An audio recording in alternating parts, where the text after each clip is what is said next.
أنا اسمي سيد أحمد نايف برهو، أعيش في ريف حلب منبج في سوريا. أنا في الصف التاسع، عمري 14 سنة. من قبل 3 سنين أخذ الجيش الحر منطقتنا من قوات النظام. بعد صار له تقريبا سنة رجع، طردوا داعش منها، ورجع داعش بعد أسبوع. استحلوا المنطقة من الجيش الحر. تقريبا يعني صار له داعش عندنا بمنطقتنا سنة.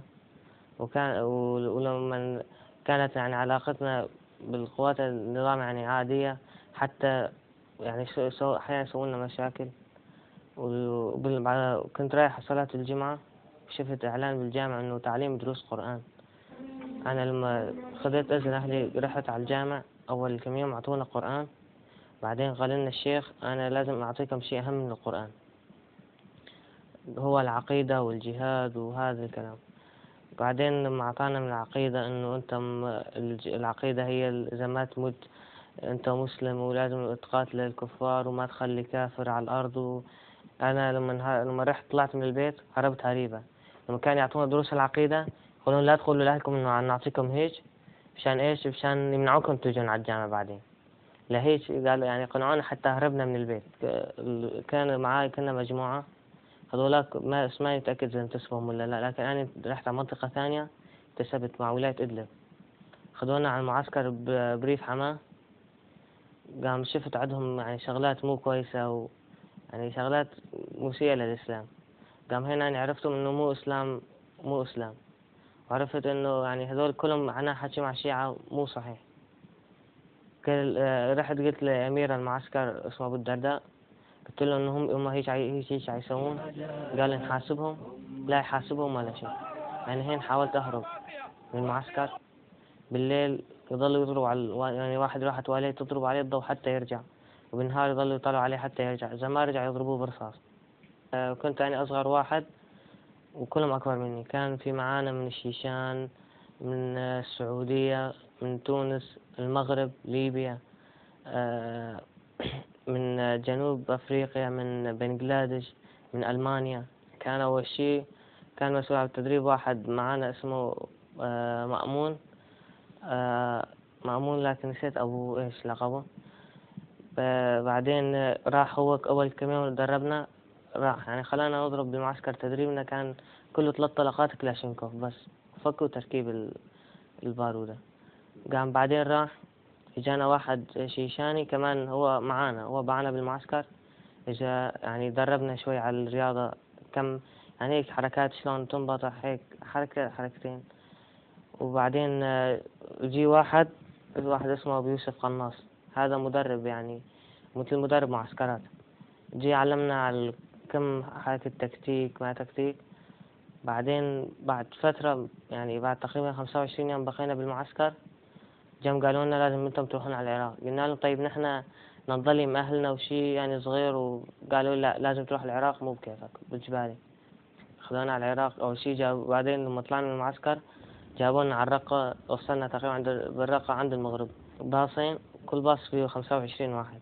خذونا على الرقة، كل باص خذوه مضافة اللي على حال.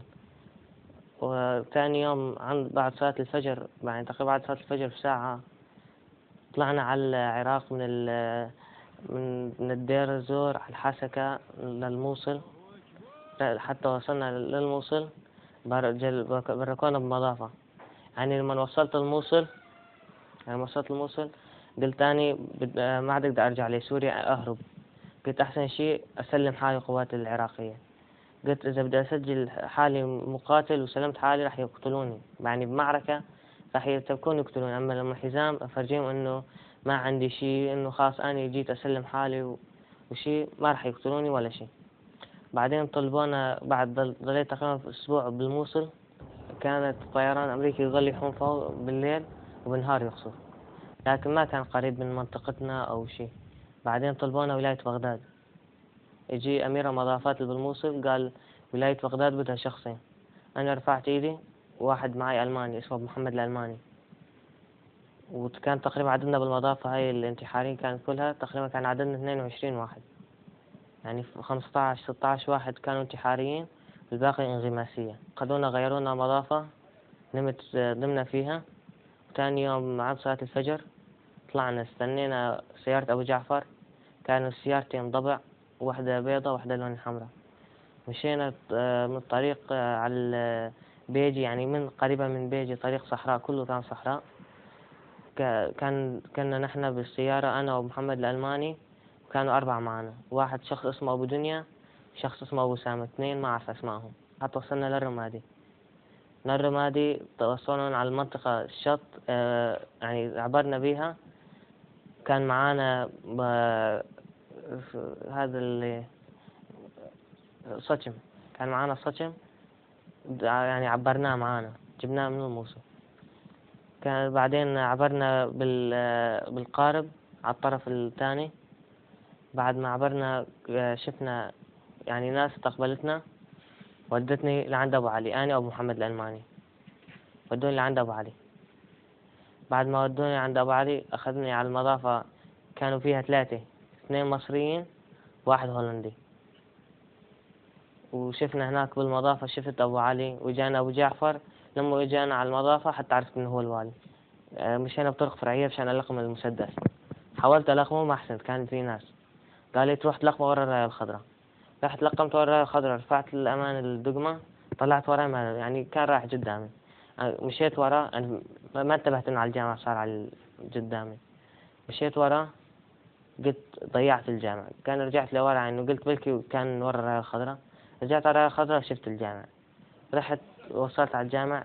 لما قبل كنت سمعتهم يأذنون، وسمعت إنه الناس بتصلي، حتى كانوا الناس لما تتوضأ بالشارع كانت تتوضأ مثل طريق وضوء، يعني إنه ما بلا شيء. سمعت الأذان وشفت إنه الناس شلون تروح الصلاة بسرعة بس تلحق الصلاة. يعني رحت أنا قلت بدي أفجر نفسي والناس عتصلي. أنا ما أفجر نفسي، حتى لو أعرف حالي راح أموت بس ما راح أفجر نفسي. أعرف حالي راح يقتلوني بس ما راح أفجر نفسي. رحت لعند هذا الحارس، شرحت الجاكيت، قلت له في عندي حزام، أعطيته المسدس. يعني هداني، قال لي اقعد، والله ما راح نوصلك لأهلك. أنا قلت هين للحارس، قلت له مشان أمشي الأمر بسرعة، قلت له إنه بدو يقتلون أمي، إنه مشان ما أحكي له قصتي، يعني قصتي طويلة. بركني، إجا واحد شخص فك لي الحزام، وإجت الحكومة العراقية أخذتني على التحقيق، يعني بدون، حتى ما كان تحقيق إنه ضرب أو شيء، عاملوا أحسن معاملة. لا ما كنت أفجر، لأني أنا من لما سجلت انتحاري أنا كانت نيتي إنه أسلم حالي. يعني وشفت الأذان قلت خلاص يقتلوني، ما عاد خليهم يقتلوني، لكن ما أيتم أطفال وما أفجر مسجد إنه الناس